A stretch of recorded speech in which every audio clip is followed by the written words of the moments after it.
Okay, तो मैं बात कर रहा था कि जब आप 22 गीगाहर्ट्ज के ऊपर होते हैं तो वाटर वेपर की एब्जॉर्प्शन की पीक आती है, और 60 गीगाहर्ट्ज के ऊपर ऑक्सीजन की एब्जॉर्प्शन की पीक आती है। तो इन दोनों पीक्स को हमें अवॉइड करना। तो हम जब कम्युनिकेशन करते हैं, हम उसमें 28 गीगाहर्ट्ज से लेकर 42 गीगाहर्ट्ज को इस्तेमाल कर लेते हैं। फिर 60 गीगाहर्ट्ज को छोड़ के 75 गीगाहर्ट्ज से 95 गीगाहर्ट्ज को इस्तेमाल कर लेते हैं। नॉर्मली ये एक नई टेक्नोलॉजी जिसको MMDDS और LMDS और LMDS टेक्नोलॉजीज हैं जो ये इन फ्रीक्वेंसीज को इस्तेमाल करती हैं। फिर there is an effect of rain on the communication also on, तो उसमें टेन्यूएशन बढ़ जाती है अगर रेन का रेट बढ़ जाए। A is equal to small a r raised power small b, जबकि A और B जो है वो डिपेंड करते हैं ड्रॉप साइज और फ्रीक्वेंसी को ऊपर। फिर इफेक्ट ऑफ वेजिटेशन मैंने बता दिया कि 60% ऑफ फ्रेसल जोन के अंदर नहीं होनी चाहिए, इंक्लूडिंग द अर्थ्स बल्ज। तो मल्टीपाथ, इसके अलावा फिर जो मल्टीपाथ के भी इफेक्ट्स हैं जो कि विंड की वजह से फर्क हो सकते हैं, क्योंकि वेजिटेशन वुड मूव अराउंड। अब बात कर लेते हैं cellular network. Cellular networks normally use low power transmitters of 100 watts or less. Areas जो होते हैं वो हम सेल्स में डिवाइड कर देते हैं, और जो सेल्स हैं वो हेक्सागोनल शेप के होते हैं, और हर सेल जो होता है उसको एक एंटेना सर्व कर रहा होता है, और उस एंटेना के नीचे एक उसका बेस स्टेशन बना होता है जिसमें ट्रांसमीटर, रिसीवर और कंट्रोल यूनिट होता है। इसको एक बैंड ऑफ फ्रीक्वेंसीज एलोकेट किए होते हैं।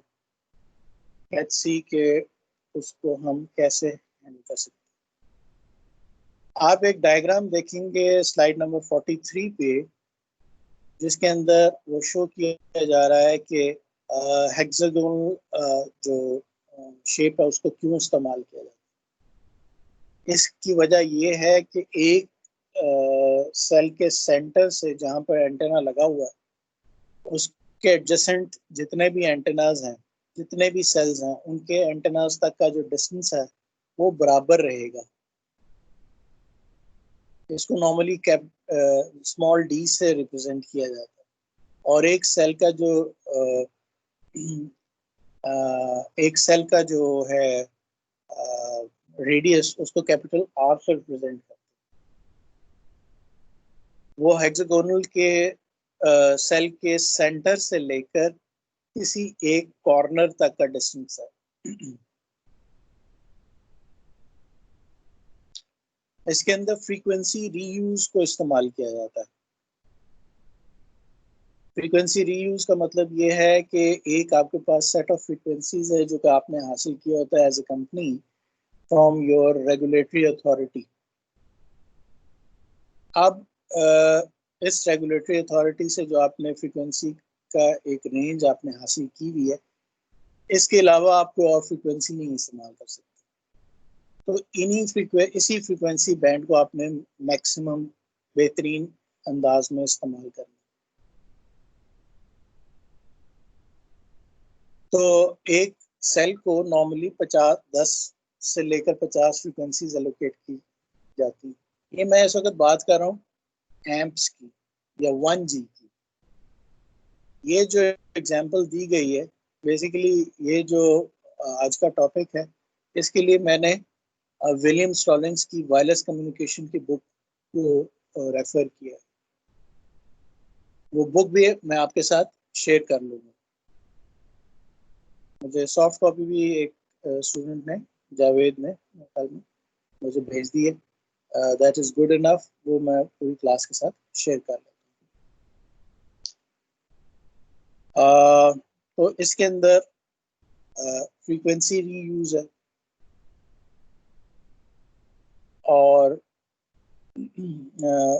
फ्रीक्वेंसी रीयूज इसलिए करते हैं कि आपके पास लिमिटेड नंबर ऑफ फ्रीक्वेंसीज मौजूद हैं। तो इसको अगर हम अगर स्लाइड नंबर 45 के ऊपर देखें तो यहाँ पर डिफरेंट रीयूज फैक्टर्स को इस्तेमाल करते हुए डिफरेंट कॉम्बिनेशंस आपको नजर आएंगे। For example n is equal to 4 जब लिखते हैं तो आपका जो सेंट्रल एक सेल है जो कि एक फ्रीक्वेंसी सेट 1 इस्तेमाल कर रहा है, उसके इर्द गिर्द एक उसकी इमीडिएट नेबरहुड के अंदर 1 नहीं इस्तेमाल होगा, उसके बाद हो जाएगा। अगर n इज इक्वल टू 7 इस्तेमाल करेंगे तो जो सेंटर में एक सेल जो कि फ्रीक्वेंसी सेट 1 इस्तेमाल कर रहा है, उसके इमीडिएट नेबरहुड में और उसके फर्दर नेबरहुड में, दो नेबरहुड्स के अंदर 1 नंबर नजर नहीं आएगा, उसके बाद आएगा। इसी तरह n इज इक्वल टू 19 रखेंगे तो आप बीच में आपको 4 का आप डिफरेंस पैदा कर सकते। मकसद ये होता है कि कितनी दूर हो जाए सिग्नल। इसकी एक एग्जांपल सॉल्व की हुई है पेज 40 साइड नंबर 46 पे, तो उसको जरा देख लीजिएगा।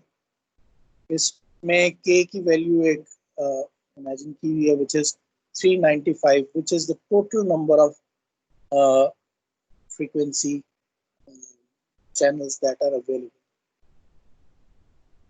N is given as the number of cells in the system. अगर SS number of cells यानी कि number of basically frequency sets,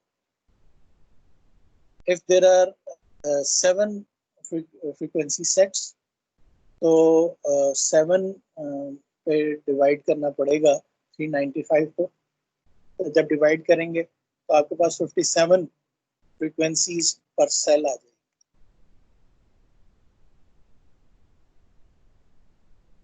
जिस तरह मैंने बताया था कैपिटल R एक वैल्यू ऐसी है जो कि एक सेल के रेडियस को डिफाइन करती है, which is normally equal in all the sales.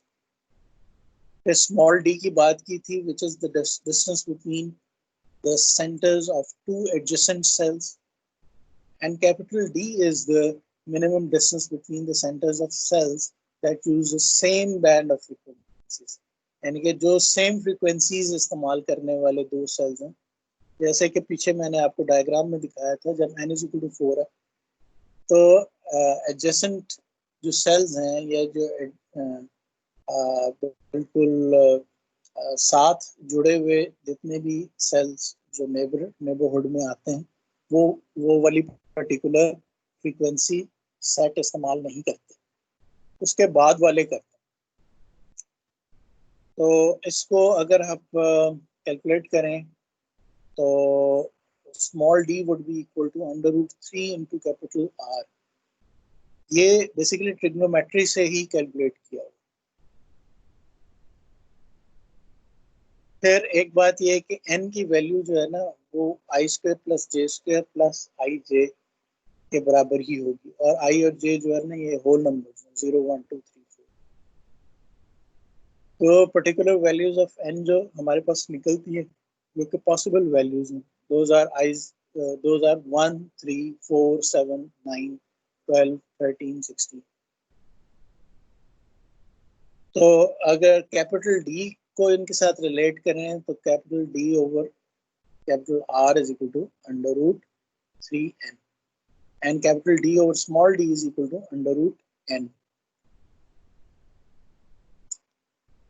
अगर आपकी कैपेसिटी आपको ज्यादा करनी है और ज्यादा यूजर्स आ गए हैं तो आपको क्या करना पड़ेगा? नंबर 1 आप ये कर सकते हैं कि आप चैनल्स ऐड कर लें।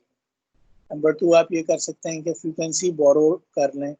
अगर आपका सेल जो है ज़्यादा कंजेस्टेड है और एडजॉइनिंग जो आपका सेल है उसमें इतने यूजर्स नहीं है, तो फिर वहां से आप फ्रीक्वेंसी बोरो कर सकते हैं। फिर आप सेल को स्प्लिट कर सकते हैं, छोटे सेल बना सकते हैं, सेल की सेक्टरिंग कर सकते हैं। वैसे तो 3 सेक्टर्स होते हैं इसके अंदर, 120 120 120, लेकिन इसके इनको आपस में बिल्कुल सेपरेट यूजर्स हर एक को दिए जा सकते हैं।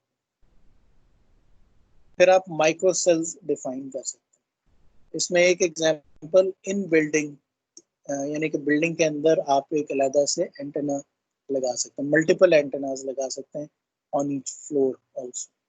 ये सेल स्प्लिटिंग की एक एग्जांपल है जो डायग्राम में शुरू, जो कि मैंने स्लाइड नंबर 50 पर। अब यहाँ पर हम वायरलेस कम्युनिकेशन को कंप्लीट समझते हैं, and we can start up the optical fibre communication और optical fibre networks. Let me check यहाँ पर अगर मेरे पास है इसको।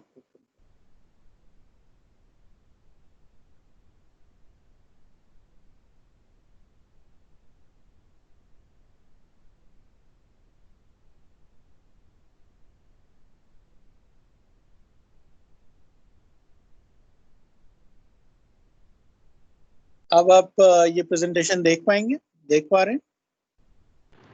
Yes sir. अच्छा, thank you. Optical fibre communication, जैसे कि आपको कुछ इल्म में भी होगा, राइट नाउ ये पूरी दुनिया में ट्रांसमिशन के लिए सबसे फेवरेबल मेथड। ट्रांसमिशन से मुराद ये है कि एक टेलीकम्युनिकेशन स्टेशन से दूसरे टेलीकम्युनिकेशन स्टेशन तक, फॉर एग्जांपल एक एक्सचेंज से दूसरी एक्सचेंज तक, या एक BTS जो कि बेस ट्रांसीवर स्टेशन है उसके सेंट्रल पॉइंट तक, जो कि BCS हो सकती है या MCSC हो सकती है, वहां तक पहुंचाने के लिए ऑप्टिकल फाइबर को इस्तेमाल किया जाता है, क्योंकि इसकी कैपेसिटी बहुत ज़्यादा है। क्योंकि आप लाइट को इस्तेमाल कर रहे हैं जो कि बहुत हाई फ्रीक्वेंसी इस्तेमाल करता है। लाइट में बहुत हाई फ्रीक्वेंसी होती है और हाई फ्रीक्वेंसी की वजह से इसके अंदर इंफॉर्मेशन कैरिंग कैपेसिटी बहुत ज़्यादा होती है। तो ऐसा नहीं है कि हम इसकी कंप्लीट इंफॉर्मेशन कैरिंग कैपेसिटी को हम इस्तेमाल करते हैं। हम इसकी जितनी भी इंफॉर्मेशन कैरिंग कैपेसिटी इस्तेमाल करते हैं वो इस चीज़ पे डिपेंड करती है कि ये जो ऑप्टिकल फाइबर है, ये इसकी इलेक्ट्रॉनिक्स कितनी अच्छी है, इसकी जो फाइबर हमने क्रिएट की है जिसके अंदर लाइट हमने भेजनी है उसके अंदर अटेन्युएशन कैसी है, बीच में हमने इसको स्प्लाइस करना है एक ऑप्टिकल फाइबर को दूसरे अगले ऑप्टिकल फाइबर के साथ, तो उसकी परफॉर्मेंस कैसी है, उसमें अटेन्युएशन कैसी है। फिर आपके जो ट्रांसमीटर है ऑप्टिकल फाइबर की, जो सोर्स है, उसकी क्या कैपेसिटी है कि वो कितनी इंफॉर्मेशन को एक वक्त में ऑप्टिकल फाइबर की तरफ भेज सकती है, और रिसीवर जो है उसकी क्या कैपेसिटी है कि वो कितने डाटा रेट को एक वक्त में वो एक्सेप्ट कर सकता है। तो वो इन 3 चीजों के ऊपर डिपेंड करता है। अदरवाइज अगर आप लाइट के कैपेसिटी को देखें तो लाइट की कैपेसिटी बेतहाशा है, हम उतनी पूरी कैपेसिटी इस्तेमाल नहीं करते। जैसे एडवांटेजेस क्या हैं? पहली बात ये है कि कैपेसिटी की मैंने बात की कि वर्चुअली अनलिमिटेड होती है, लेकिन वो डिपेंड करता है कि आपने कौन सी फाइबर इस्तेमाल की जिसके अंदर लाइट ने ट्रेवल किया। आपने कौन सा ट्रांसमीटर इस्तेमाल किया, आपने कौन सा रिसीवर इस्तेमाल किया। फिर इसकी अटेन्युएशन की प्रॉपर्टीज जो हैं वो बहुत शानदार है। यानी कि फॉर एग्जांपल 0.25 dBs अटेन्युएशन होती है पर किलोमीटर या इससे भी कम। बेसिकली ऑप्टिकल फाइबर को 70s में उस वक्त कम्युनिकेशन के लिए एक सोर्स के तौर पर एक्सेप्ट कर लिया गया था जब ऐसी फाइबर डेवलप हो गई जो कि 20 dBs पर किलोमीटर के हिसाब से अटेन्युएशन को प्रोड्यूस करती।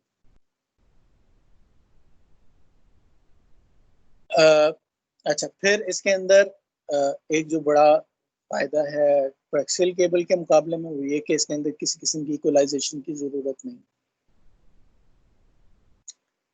और इसमें जो सिग्नल जो ट्रैवल करता है वो तकरीबन इससे 10 से लेकर 100 टाइम्स ज्यादा फासले तक ट्रैवल कर सकता है without incurring a lot of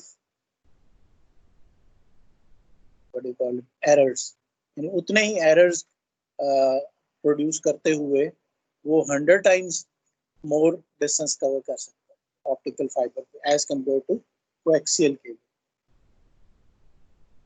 इसके अलावा इलेक्ट्रोमैग्नेटिक इम्यूनिटी है। फॉर एग्जांपल जैसे कॉपर की केबल के इर्द गिर्द अगर और पावर की केबल जा रही हो, कॉपर का ट्विस्टेड पेयर जा रहा है जिसके ऊपर आपका सिग्नल आ रहा है चाहे फोन का सिग्नल, उसके आसपास से अगर पावर की केबल गुजरेगी तो उसके अंदर वो डिस्टॉर्शन पैदा करेगी क्योंकि इलेक्ट्रोमैग्नेटिक इंडक्शन होगी। फिर ग्राउंड लूप एलिमिनेशन है कि इसमें दो तारें अलहदा से नहीं जा रही, एक फाइबर है उसी के अंदर ही सारी सिग्नल जा रही, दूसरी फाइबर जो है उधर वो दूसरी तरफ से आने के लिए सिग्नल के लिए। फिर ये सिक्योर है, इसको कोई ईज ड्रॉप नहीं कर सकता, सुन नहीं सकता। इसका साइज स्मॉल है, बहुत बारीक होती है फाइबर और स्ट्रेंथ भी होती है जाहिर बात है उसकी, और लाइट वेट है। वरना उसी साइज की अगर केबल कॉपर की हो तो उसकी बड़ी वेट होता है उसका। फिर expansion capabilities require change out of electronics in most cases. इसका मतलब है आपके पास एक सिस्टम है जो कि 155 मेगाबिट्स पर सेकंड का ऑप्टिकल फाइबर का सिस्टम है और बीच में दोनों तरफ ट्रांसमीटर रिसीवर ट्रांसीवर्स लगे हुए हैं। ट्रांसीवर का मतलब यह है कि एक ही साइड के ऊपर ट्रांसमीटर भी है और रिसीवर भी है और बीच में वही वाली फाइबर है। अब इस फाइबर को वैसे ही रहने दें, आप एंड के ऊपर जो सिस्टम्स लगे हैं उनको रिप्लेस कर दें विद एन STM4। तो जहां पहले 155 Mbps इसके ऊपर चलता था, अब 622 Mbps चलेगा। इसको फर्दर और इंक्रीज करके 2.5 गीगाहर्ट्ज या 10 गीगाहर्ट्ज के ऊपर आप ले जा सकते।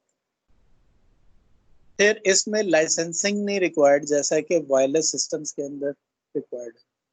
वायरलेस सिस्टम को हम क्या कहते हैं? Unguided media. उसका एक फ्रीक्वेंसी को इस्तेमाल करने का लाइसेंस खासतौर पर अगर वो सेलुलर बैंड्स के अंदर आ जाती है वो मिलियंस ऑफ डॉलर्स में आता है। जबकि इसको अगर देखा जाए तो ये इसमें कोई ऑप्टिकल फाइबर में किसी किस्म का आपको लाइसेंस लेने की जरूरत नहीं है क्योंकि ये गाइडेड मीडिया। फाइबर के अंदर आप टीवी के ट्रांसमिशन कर सकते हैं, एनालॉग ट्रांसमिशन की एप्लीकेशंस को सारे, लेकिन इसको आप डिजिटाइज करके भेजते हैं। वॉइस को आपने भेजने के लिए पहले हमने देखा था कि ऑप्टिकल फाइबर लेकर जाती है। हम ऑलरेडी वैसे तो देख चुके हैं SDH को और सोनेट को। सोनेट और SDH दोनों एंड्स के एक ऑप्टिकल फाइबर के सिस्टम के दोनों एंड्स के सिस्टम्स हैं। तो वो करते क्या है, वो मल्टीपल पीसीएम हाईवेज को इकट्ठा करके ले जाते, और उसका भी हमने प्रोसेस देखा था और उसको हमने लर्न करने की कोशिश की। फाइबर ऑप्टिक ट्रांसमिशन छोटे से छोटी लेंथ और बड़ी से बड़ी लेंथ के ऊपर आप ले जा सकते हैं। और इसके अंदर जो नॉर्मली आप फ्रीक्वेंसी इस्तेमाल नहीं करते, आप उसकी वेवलेंथ, ऑल्दो के फ्रीक्वेंसी और वेवलेंथ दोनों एक ही चीज ही बन जाते हैं, लेकिन इसमें क्योंकि इसको डेवलप करने में फिजिसिस्ट्स ने, फिजिक्स वालों ने ज्यादा काम किया था, इसलिए इसको हम इसमें इसको वेवलेंथ में ज्यादा मेजर किया जाता है। 3 ट्रांसमिशन विंडोज होती हैं। ये वो फ्रीक्वेंसी या वेवलेंथ के बैंड्स हैं जिनके अंदर एक जो सिलिका की बनी हुई जो फाइबर है, वो उसके जो नेचुरल अटेन्युएशन की पीक्स हैं वो अवॉइड की भी होती है। और ये 3 जो बनती हैं, कि 800 नैनोमीटर, 1300 नैनोमीटर और 1600 नैनोमीटर के ऊपर। अच्छा, फिर इन फ्रीक्वेंसीज पे खास तौर पे जब आप 1500 नैनोमीटर्स, 1550 नैनोमीटर्स की बात करते हैं, तो उसके इर्द गिर्द आप मल्टीपल फ्रीक्वेंसीज के छोटे छोटे बैंड्स को इस्तेमाल कर सकते हैं। तो इस्तेमाल करके आप बहुत सारे वेवलेंथ डिवीजन मल्टीप्लेक्सिंग करके बहुत सारे सिग्नल्स को एक वक्त में आप भेज सकते हैं, यानी कि डिफरेंट सिग्नल्स को डिफरेंट वेवलेंथ्स एलोकेट कर दी जाती है। 40 गीगाबिट्स पर सेकंड के सिग्नल्स काफी अर्सा पहले 2005 के डिप्लॉय हो चुके हैं। WDM के जो सिस्टम्स हैं, जब वो इस्तेमाल किए तो 200 कैरियर के सिस्टम्स अवेलेबल हैं। तो अगर 40 गीगाहर्ट्ज का एक सिस्टम है और उस तरह के 200 सिस्टम एक फाइबर के ऊपर जा रहे हैं, 200 वेवलेंथ्स जा रही हैं, तो it would give you 8000 gigabits per second और 8 टेराबिट्स पर सेकंड। इसको फ्रीक्वेंसी के अंदर अगर आप देखें तो लाइट की जो वेवलेंथ है वो बेसिकली अगर आप ऑप्टिकल में अगर आप देखें, ये इंफ्रारेड के अंदर आती है, ये हमारी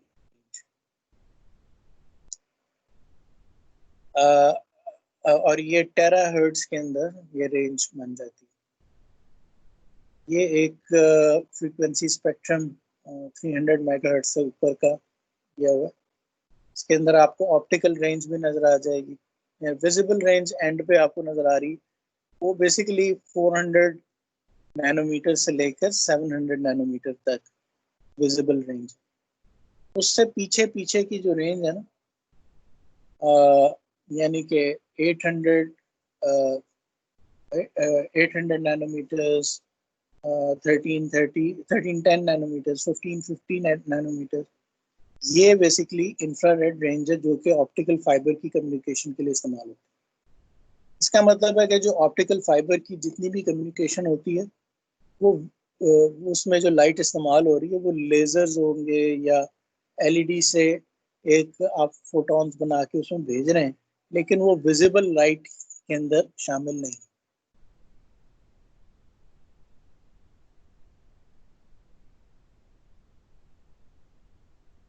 अब अगर एक आप ऑप्टिकल फाइबर को जरा देखें कि उसमें क्या होता है। एक असल में ऑप्टिकल फाइबर जो है वो सिलिका की बनी हुई, यानी कि ग्लास की बनी हुई। उसके अंदर जो और ये गोलाई में है, यानी कि एक सिलेंड्रिकल फॉर्म में, और सिलेंडर इस तरह से है कि इसका इंटरनली एक सिलेंडर जा रहा है और उसके इर्द गिर्द उसके ऊपर एक क्लैडिंग उसके ऊपर जा रही है।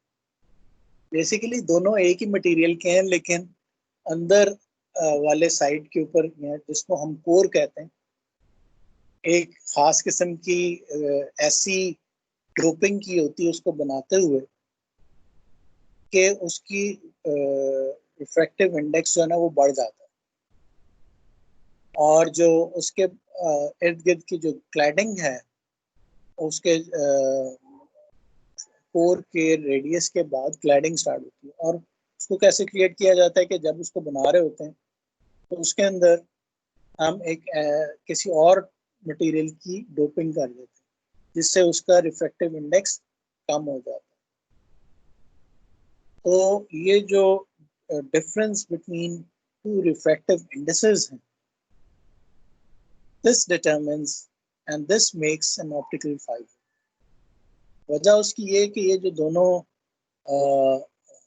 का जो एक बाउंड्री है उससे सिग्नल हमारा यानी कि लाइट का सिग्नल जो है वो टकरा के वापस आ जाता है। और टकरा के वापस आने के लिए कौन सा प्रिंसिपल वो इस्तेमाल करता है? Total internal reflection.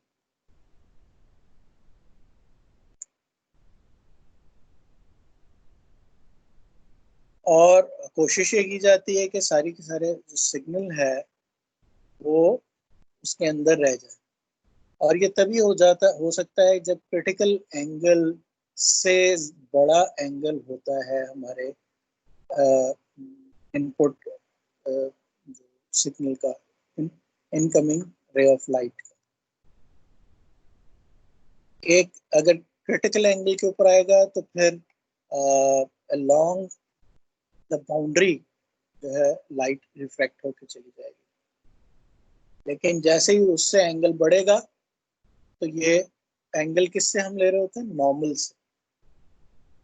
तो जैसे उससे सिग्नल एंगल बढ़ेगा वो रिफ्लेक्ट बैक हो जाएगा, और एक जगह से टकराने के बाद दूसरी बाउंड्री से फिर पहली से टकराता टकराता जो है ना वो सिग्नल आपका दूसरे एंड तक पहुंच जाएगा।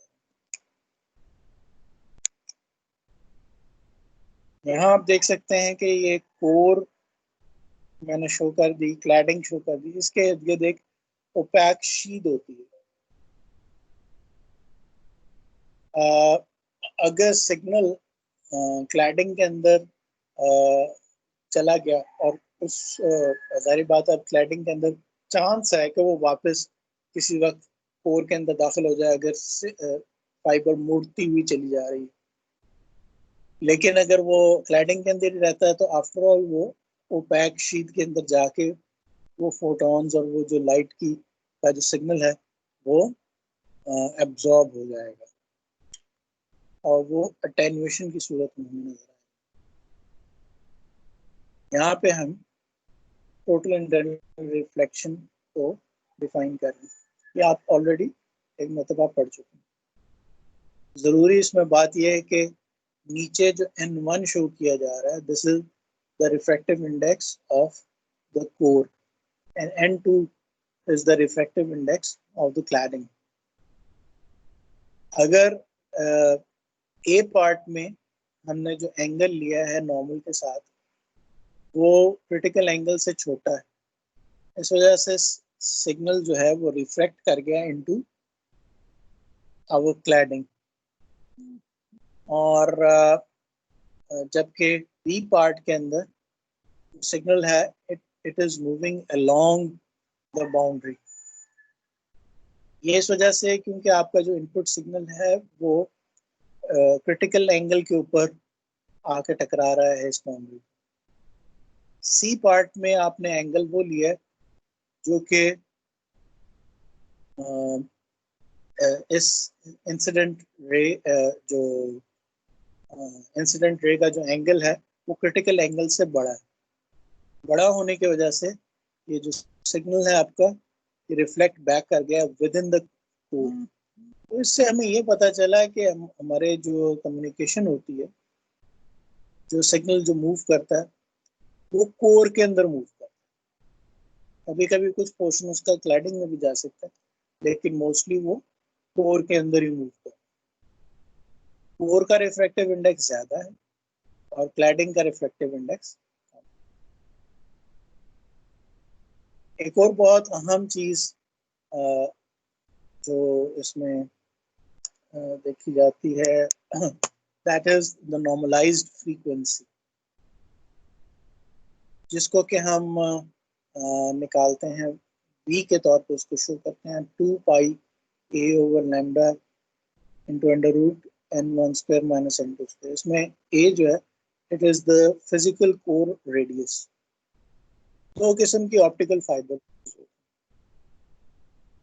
सिंगल मोड फाइबर और multi mode fibre. Multi mode fibre के अंदर कोर का साइज जो है, उसका डाया का साइज जो है मल्टी मोड फाइबर में 62.5 माइक्रोमीटर और सिंगल मोड फाइबर में 8 माइक्रोमीटर। ये फिजिकल साइज होता है। डिवाइड बाय लैम्डा है, लैम्डा वो फ्रीक्वेंसी है जो हम इस्तेमाल, फॉर एग्जांपल 1550 इस्तेमाल करेंगे, 1310 इस्तेमाल करेंगे या 800 नैनोमीटर इस्तेमाल करेंगे। Into under root n1 square minus n2 square, ये n1 is the refractive index of the core and n2 is the refractive index of the cladding. अगर simply under root n1 square minus n2 square दिया जाए तो इसको numerical aperture कहते हैं। ये इस चीज को डिटरमिन करता है कि कितनी लाइट जो इनकमिंग सोर्स से आ रही है उसको ये एक्सेप्ट कर सकती है आपकी केबल, आपकी फाइबर।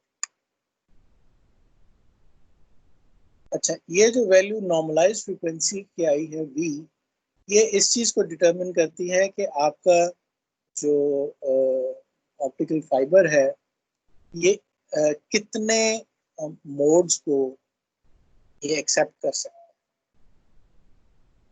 इसमें value of core diameter and the difference between the refractive indices and the wavelength, they control this value v, which determine the number of modes that can be that this fiber can cater for. आज के दिन के लिए इतना ही। अब क्योंकि time पूरा हो गया, यहाँ पर हम इसको स्टॉप करते हैं और कल इसको यहीं से कंटिन्यू करें। Thank you very much. Attendance लगा जी, भी बोलें सर। मुझे आपसे वो प्रोजेक्ट के बारे में बात करनी थी। असल में सिट्रिक्स जो सॉफ्टवेयर है वो पेड है, तो क्या हम सिट्रिक्स की जगह सिस्को यूज़ कर सकते हैं? जरूर करें। चलें ठीक है, बस यही पूछना था। आपने फ्री, जो भी फ्री सॉफ्टवेयर है उसको यूज करें।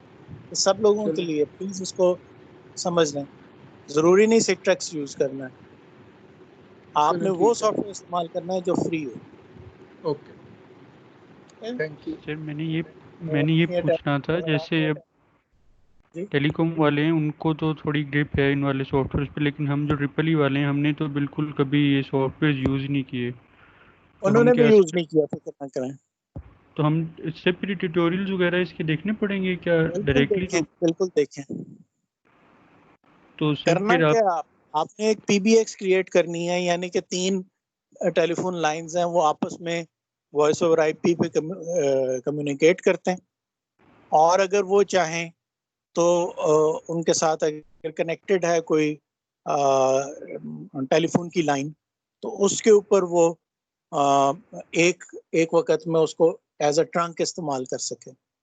और टेलीफोन बाहर से कोई कॉल करे उस पर्टिकुलर नंबर के ऊपर जिसके आगे ये पीबीएक्स 3 नंबरों वाला लगा हुआ है, उसके आगे अगर वो एक एक्सटेंशन दबाए नंबर 1 2 3, तो उस पर्टिकुलर नंबर के ऊपर बेल जानी चाहिए। इस चीज को आपने क्रिएट करना, ठीक है? Right sir, right. तो इसको जरा सर्च करें, ये थोड़ा सा चैलेंजिंग है, लेकिन अगर आप ये कर लेते हैं तो इट्स वर्थ इट, और कुछ आप सीख के जाएंगे, यानी कि प्रैक्टिकली हाथ में आपके हुनर भी होगा। ठीक है, और भी दुनिया कर सकती होगी, लेकिन हम इसको एज अ सेमेस्टर प्रोजेक्ट अगर कर लेंगे तो इसका मतलब है हमने काफी चीजें सीख ली हैं। ठीक है, तो और दूसरा एक और प्रोजेक्ट भी मैंने बताया था, जो सैम्पलिंग और मल्टीप्लेक्सिंग को का सर्किट आपने डिजाइन करना था। प्रोटीएस पे बना लें या मैटलैब पे बना लें, जिसमें मर्जी, तो वो भी मेरे साथ आपने मुझे आपने भेजना है, शेयर करना। ठीक है, ओके सर। ठीक है जी, एनी अदर क्वेश्चन? सर अगर हम इसकी डेडलाइन बढ़ा लें 2-4 दिन तो कोई मसला तो नहीं है? क्या कह रही हैं? अगर हम इसकी डेडलाइन ईद के बाद कर दें ताकि थोड़ा ज्यादा बेहतर ईद काम के हो बाद सके ना। करते हैं, एक वीक और ले लें। ठीक है सर, थैंक यू। ठीक है जी।